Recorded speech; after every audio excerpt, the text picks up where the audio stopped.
Shalom, good evening. This is TV7 Israel News broadcast to you from Jerusalem.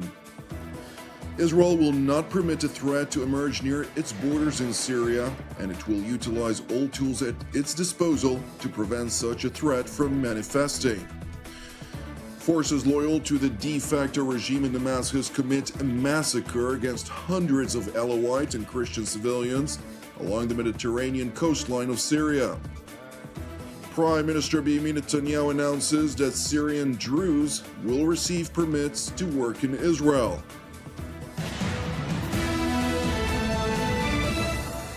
Israel will not permit a threat to emerge near its borders in Syria, and it will utilize all tools at its disposal to prevent such a threat from manifesting.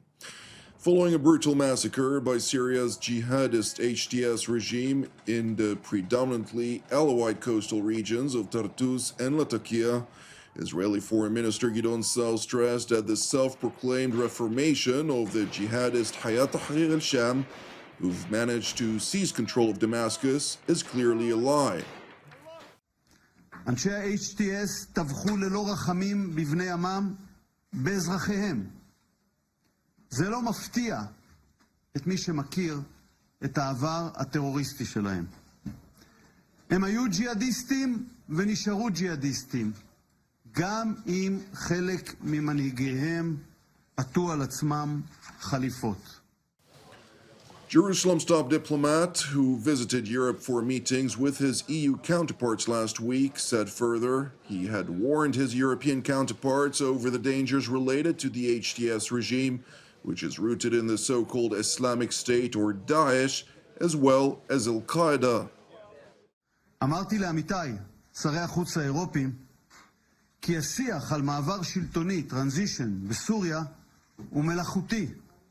לא מדובר במשטר דמוקרטי נבחר, אלא בחבורה ג'יהאדיסטית ששלטה במובלעת אידליב והשתלטה בכוח הזרוע על שטחים נוספים בסוריה, כולל הבירה דמשק. הזהרתי את עמיתיי ממתק השפתיים של ג'ולני ואנשיו, והתרעתי ממעשי נקם ואלימות כלפי המיעוט העלאווי, כמו גם מכוונתם לחסל את האוטונומיה הקורדית. בסוף השבוע הוכח כי גישתנו הייתה ריאליסטית, וכי אזהרותיי, למרבה הצער, היו מדויקות. Foreign Minister Sa'ar went on to call upon the international community not to stand idly by while minorities are getting massacred in Syria. על הקהילה הבינלאומית להתעשת, עליה לחדול ממתן לגיטימציה בחינם למשטר שאלה מעשיו הראשונים. עליה להשמיע קול נגד הרצח הברברי של אזרחים, נגד הרוע המזוקק של הג'יהאדיסטים. עליה להסיק מסקנות ממה שקרה ולבחון דרכים להגן על המיעוטים בסוריה. According to reliable sources, over 900 civilians, to predominantly include members of the Alawite sect, were massacred. Moreover, according to a number of reports, several dozen of Christians were also murdered in the jihadist onslaught over the weekend. All in all, the latest figures indicate over 1,400 casualties, to include civilians and armed militias, who also include former members of the Assad regime's military.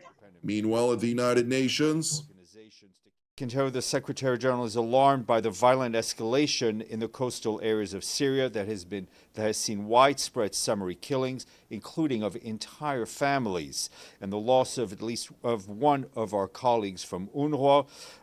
He expresses his sincere condolences to Syrians mourning the loss of loved ones and wishes a speedy recovery for the injured. the UN Secretary General's spokesman went on to highlight the severity of the situation on the ground, as the forces of the HTS regime of Damascus effectively is enforcing a blockade on the Alawite region.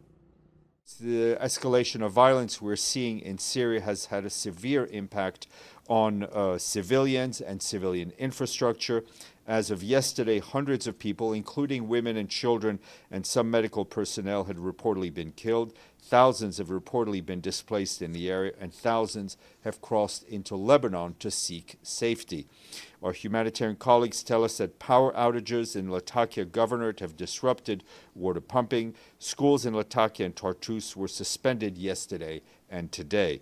The Homs-Latakia highway remains blocked, further limiting humanitarian access. Humanitarian operations in the area remain severely disrupted, with insecurity halting all movements to and within the coastal areas. Civilian infrastructure has been severely impacted, including 6 referral hospitals and several ambulances. Other medical facilities in the area urgently need medical supplies and support. It is important to highlight that Turkey and Qatar have been working tirelessly to mitigate any impact to their relentless efforts to have HTS, or Hayat Tahrir al-Sham, under the leadership of Abu Muhammad al-Jolani, also referred to as Ahmed al-Shara, to consolidate its power over Syria. Therefore, in a particularly timely maneuver, Damascus informed the Kurdish leadership in northeastern Syria that it agreed to reach an immediate agreement on all matters that were already acceptable to the HTS regime, and that the Kurdish militias would continue to hold onto their weapons for a period of 1 year, during the course of which negotiations on the final agreement would persist. According to a number of TV7 sources, the U.S. Central Command encouraged the Kurdish leadership in Syria to accept the deal. Separately, earlier today, the Qatari mouthpiece Al Jazeera reported that the Druze in the Seuraa Governorate had reached an agreement with the Damascus regime. However, the report failed to mention that the Druze group that was invited to Damascus for talks were not part of any leadership, and the leader of the Druze in Syria, namely Sheikh Hikmat el-Hajari, released a statement in which he refuted the attempted ploy to sow disinformation vis-à-vis the predominantly Druze region of southern Syria. It is important to note that the attempt by Qatar to create a picture as if Damascus managed to reach an agreement with the Druze leadership came nearly 2 days after Israel had announced that it would invest 4.9 billion shekels in the Druze community of Israel, and that it would also help the Druze of Syria, who are suffering from dire economic hardships due to the refusal of the Damascus regime to provide humanitarian aid to Syrian regions that are not under their control. יש לנו מחויבות לאחינו, לאחיותינו, לקהילה הדרוזית.